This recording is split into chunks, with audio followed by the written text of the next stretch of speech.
What is up, guys? Kolst here, bringing you this new video on the new Hearthstone Arena meta. Now, I haven't done a talking video in a while, so I got a few things I gotta get out of the way. First of all, thanks a lot for all your guys' support the last month or so. Really means a lot, and I want to welcome all the new people here. Haven't had a chance because I've just been releasing full run videos, and those are like 2 hours long HD, trying to edit those videos on my computer. No, so I can't put in any kind of a greeting like this. And of course, just wanted to remind everyone, if you've been liking all the content I've been putting out, make sure to like the videos and subscribe, because that really helps me a lot. That subscriber count's going to let me partner with YouTube, and that'll help me produce even more of this content. Make sure to do that if you so desire.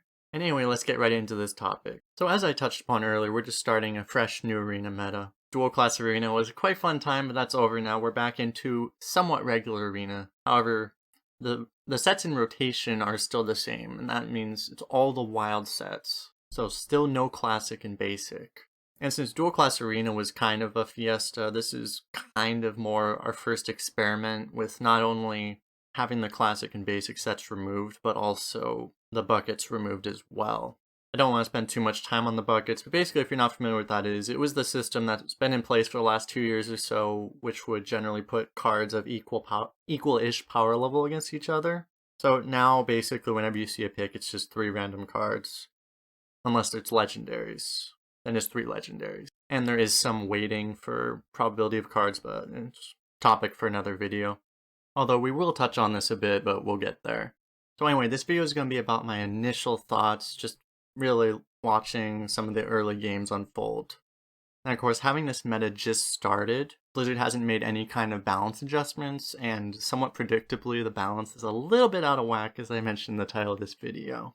I'm not sure if this meta is the worst balance we've ever had in Arena. I'm pretty sure there's been like a couple times that have probably been a little bit worse, but you guys can think of a meta that pops out in your mind about when it was way worse than now, go ahead and comment that below. I'd be interested to hear, because it might not have been a meta I played in even.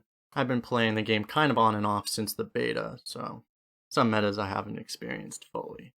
Anyway, this graphic here is from HS Replay. And HS Replay, if you're not familiar with it, is a site where generally if I mention win rates of cards or of classes, it's generally coming from this site. And I'll have that link down below. It's a great source. It comes from Hearthstone Deck Tracker. You know, it's a very prevalent source in the Arena community and in the greater Hearthstone community. So as you can see, Paladin is way up at the top, way up there, around 57%. Warlock is number 2, around 55%, and then every other class is below 50%, the lowest being at about 43%. Now, typically in a relatively balanced meta, you would assume that anything between 45 and 55 is reasonable. So we have several classes outside of that range. Although I don't think it's so much of an issue of certain classes being too weak. I think it's just the entire chart is stretched out by Paladin and a bit of Warlock at the top. And I think the main reason this is happening, not too surprisingly, is card quality. I think pretty much anyone who played during the dual class meta with the same cards isn't going to be too surprised by Paladin being way up at the top. It was clear that Paladin just got the best cards, and in addition to that, they also get cards that are really strong at basically every mana cost, so they have the ability to just put out insane play after insane play, turn after turn. We're talking like Righteous Protector or Lost in the Jungle on 1, Shielded Minibot on 2, Sealed Champions on 3, Keeper of Uldum on 4, Spikecreed Steed on 6, Vine Cleaver on 7. It's just absolutely nuts what they're capable of right now. Oh, and Muster for Battle. Can't forget that one! And another critical thing that happened around the end of the dual class meta is because we're about halfway through, people were a bit complaining that there weren't enough class cards, because with 2 classes and there was no class card bonus, you saw a lot of neutrals and you wouldn't see a lot of cards of any particular class. So they actually introduced a 300% bonus to all class cards. And from what it looks like right now, that bonus is still there, but you're only picking from 1 class now. So basically, your deck is all class cards. And so if you're playing Paladin, your deck is all Paladin class cards, which is absolutely bonkers. So you're seeing like every deck has like 1 or 2 Keepers of Uldum, 1 or 2 Steed. I mean, all those cards I mentioned earlier, you have like 1 or 2 of them. So your deck is absolutely insane. It's like constructed quality almost. And that, I think, unfortunately kind of exacerbates the amount to which class you pick for the draft impacts how good your deck is going to be and how far you can get in the run. And speaking about how Paladin wasn't too surprising at the top, the thing that really surprised me actually was the fact that how close to Paladin Warlock is. And Warlock, of course, has some very good cards in there, as you can see here. They also have Warlock Hero Power, which is always very good in Arena. But I think compared to Paladin, which just has insanely powerful cards all across the board, I think the story of Warlock right now is really how specifically a couple cards. And the standouts, I think, are Abyssal Enforcer and Despicable Dreadlord. I think it's those two cards with the solid foundation of the rest of the class that's putting them at least in some kind of contention with Paladin.